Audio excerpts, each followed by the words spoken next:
Isang napakasarap na pananghalian sa inyong lahat mga ka-Ronstar. Paano ba naman? Ito ba naman ang ating pananghalian ngayon?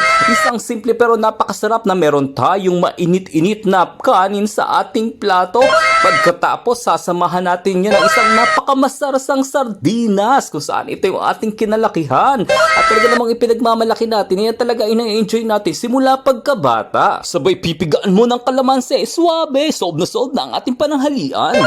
Sunday nga pala ngayon mga ka-Ronstar at katatapos ko lang maglaba kahit pahinga sa trabaho, busy pa rin tayo sa bahay. So kagaya ko rin ba kayo? Siguro! At dahil nga sa gutom ay agad ako nagsaing at ito nga ang ating naisipan ay ulam ngayon sa araw na ito ang napakasarap at napakamasarsa na sardinas. So kagaya ko rin ba kayo na mahilig mag-craving sa ganitong klase ng pagkain? Oo, dahil ito yung isa ko sa mga nakalakihan na pagkain. Pwede at sa nga. mga rich kid dyan, pasensya na, hindi ito nababagay sa inyo. Ito ay parang nasa mga kagaya namin na nakaranas talaga o dumadanas na kumakain nito simula pagkabata.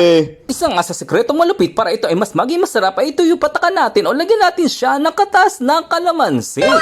At sa mga rich kid dyan, gusto ko lang ipaalam sa inyo na ito ay isa sa pinakamatipid na pinagsasalusaluhan ng isang buong pamilya. Yun! At talaga namang sobrang the best ditong kainin lalo na sa malamig na panahon tapos papartiran mo ito ng isang mainit-init na kanin na talaga namang sinandok mo to na umuusok-usok pa sa iyong plato. Ay grabe, swabing-swabe yan. Yun! Nako, sinasabi ko sa inyo kapag natikman nyo to at na-try nyo to ay talaga namang makakalimutan nyo na talagang nagda-diet pala kayo.